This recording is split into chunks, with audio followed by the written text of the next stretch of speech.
inconsolable. As one of only 3 women who are mentioned in John's Gospel as being at the foot of Jesus' cross, and the only one who's not named as a relative, his mother and aunt are the other 2, she has loved and followed Jesus in a special way to the unbelievable, heartbreaking end.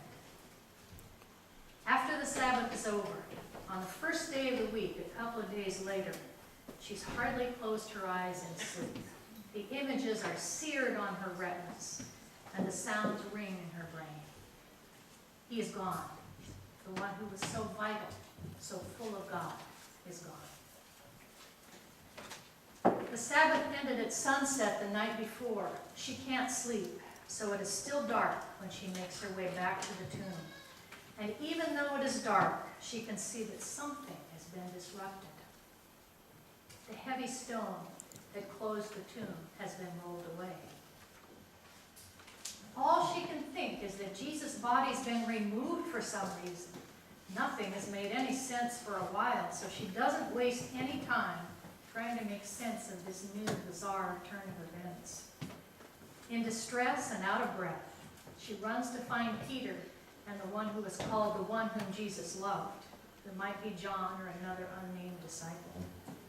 She gasps, "They have taken the Lord out of the tomb, and I don't know where he is." The 2 men come running to the tomb and look for themselves. They see the linen wrappings that have wrapped Jesus' body and head. We're told that Peter has no more comprehension of this strange event than she did. And the other disciple apparently understands somewhat more. Maybe he's remembering Jesus' predictions, but he certainly couldn't explain it to anybody. And the men go home again. Mary is left sobbing outside the empty tomb in the growing daylight. She peers inside and sees 2 angels, 2 messengers of God, sitting where Jesus' body had been.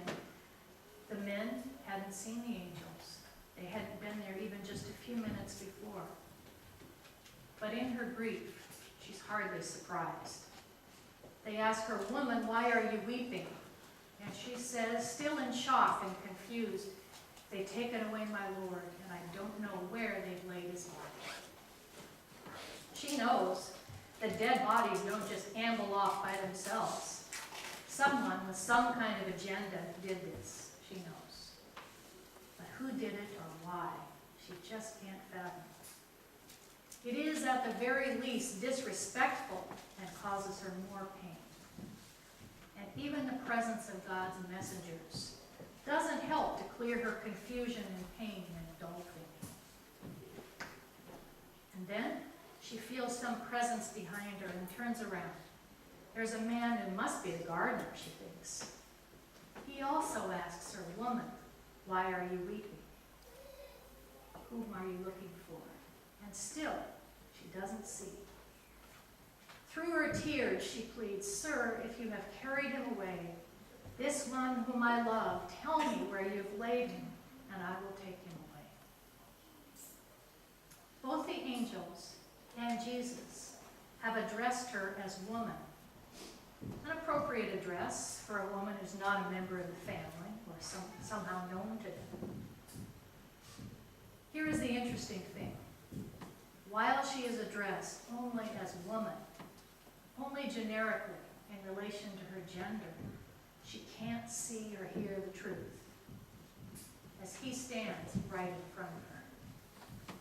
It's only when he calls her by name, Mary, that she sees, that she knows, that her heart leaps with recognition. She calls him teacher in Aramaic and tries to hug him, but he tells her that it isn't time for that yet. He has other things to do. But he will send her back to Peter and the other disciples with the news that he is living, that everything has changed. Mary becomes the first apostle, which comes from the Greek word apostello, which means sent. She is sent to carry the news. She has seen the Lord. She becomes the apostle to the apostles. It's an amazing thing that Jesus so equipped a woman to share the good news with the disciples in that way. And it's one of the strongest arguments for the participation in the community of the apostles of women in the beginning. That early tradition was not covered up, altered, or made to be less than it is. But that's not what I want to emphasize today. What strikes me primarily as I share this story with you today is that messengers of God, and even Jesus himself, did not help Mary Magdalene to see Jesus' presence until Jesus called her by her name. She knew his voice well, and as he had said earlier while he was teaching in the temple, "My sheep hear my voice. I know them, and they follow me." But for Mary, in the midst of profound grief and despair, even his voice sounded different. She couldn't tell who it was. As a member of a class of people, a woman, she couldn't find the good news. When he addressed her by her given name, and more than that, she could see that Jesus was alive again. Then he was alive again in her life for her. Jesus was present again, and he'd given her a task, a commission. The time for mourning was over, and she heard her own name spoken by someone who had known and still knew and loved her. It was the beginning of a new life. We are like Mary, Easter people for whom Jesus' resurrection is personal news. Jesus' resurrection from the dead, from a lifeless and not simply a dormant state, is good news for all creation. But that is too removed from us personally. We want and really must have someone to call us by name, with an inflection of love and caring. To be spoken of indirectly, a woman doesn't do it. One of the kids doesn't do it. That guy, or hey buddy, or one of those people, those people, doesn't do it. We crave someone who will know and love us in the particular, not the general. And we are fulfilled by being Easter people who are sent, like Mary, to call people by name. While we are asking people, whom are you looking for, we need to have the earned credentials that come by knowing people and learning what their needs are. Can you hear Jesus call you by name? What would he ask you to energize your particular vocation, your calling? Is it a familiar voice, maybe filtered through the human voices of those who love you? Is it a voice of consolation or a voice of challenge? Does it bring you peace, a calm spirit, single-mindedness, the knowledge that you can do what you're being asked to do? Mary is our grandmother in the faith. With her, we hear our own name being called.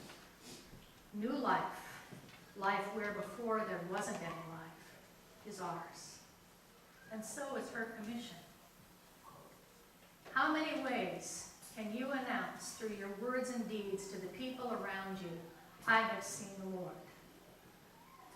May God give you the sense of resurrection life, of creativity, of love springing forth from within you to arrive at your own answer. You are loved by name and with your individual perkiness, now and forever. Hallelujah.